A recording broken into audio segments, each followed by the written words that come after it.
Hello, beautiful people. Welcome to the EC Africa 100 launch, where we'll be connecting 100 entrepreneurs in 100 days. Let's check it out. In fact, nowadays, brand stories, narratives, that's what increases a product or service value by over 20 times. 20 times just by telling your story. Now, I'll make an example of one particular brand that all of us know. It's Huggies, right? They make diapers. Now, the Canadian arm of the company had a big problem in Canada. Now, in order to compete with Pampers, the market leaders who at the time, Pampers had 100% stronghold on that market of all the Canadian hospitals. What did Pampers Huggies do? Skin contact with their babies would help their children, and they had to ensure that Canadian hospitals, employ huggers, people to hug children. And in that way, from this very small intervention, they shot up their sales by 30% by relating a story that's related to their brand name by 30%, and over 300 brand engagement, 300% brand engagement. So essentially, I just want to drive to everyone the importance and the reason why we are all here is to try and have a conversation around different ways of relating our brands to the world out there, and that's why we're here. Thank you very much.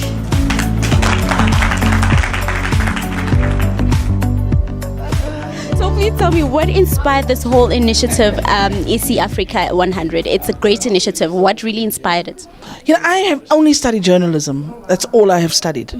Media studies, journalism, financial journalism, and all the work I did was also music, intellectual property. So I work with really famous people.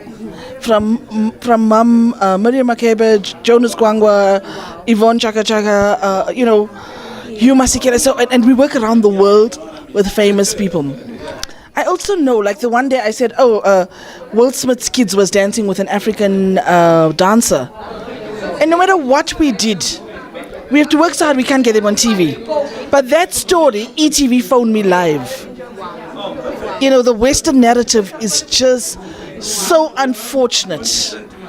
It's so painful. So I decided the only way for me to tell a better African story is to create the future. So in my network, I now associate, obviously when you're a journalist, you're always with media. And so my ecosystem, which is a good word, has always been either famous people or movers and shakers or captains of industry, or it's been media. And so... Hi there, how are you? I'm very well, how are you?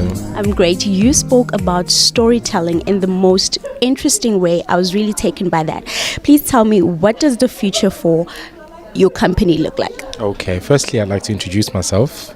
My name is Oahing Marcus Mabusela. I'm an actor and a content creator, and I own a company called Metric HD Productions. And basically what we do is we tell stories on behalf of clients.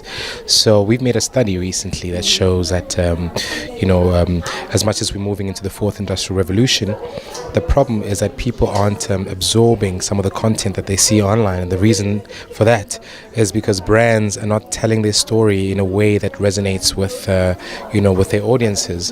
And I recently worked on an online digital series on Twitter with Ford, and it was called The Independent State of Nandi.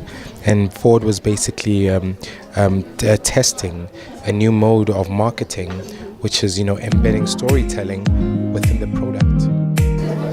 Hi there, how are you? I'm good, how are you? I'm great. Please tell me more about Shira, and what advice would you give to someone out there who wants to start their own business? So Shira is an online platform for women entrepreneurs, and it's meant to allow women to register their businesses. And it's not just a website, it's almost a collaboration between clients and entrepreneurs. So when you register, you can put on your products, you can get comments. It's almost like a LinkedIn for business, if you can call it that. Yeah. So what advice would you give someone out there who doesn't know where to start, where to go? What can you say to motivate them to get up? I think the biggest value for me in my company has been the power of having a mentor. So it means knocking on as many doors as you can and finding somebody in your industry that you want to do. If you want to do IT, find somebody in that industry. And it doesn't have to be the big CEO of a company. It can be somebody that's been in business for 2 years, because he'll teach you that 2-year journey. So mentorship is key for a startup, because they will be able to guide you through your pitfalls, through your successes, and advise you. Yeah. Well, Joburgers, you've seen it. This is Joburgtv. I am Nofundo Rampisa. EC Africa 100. We out.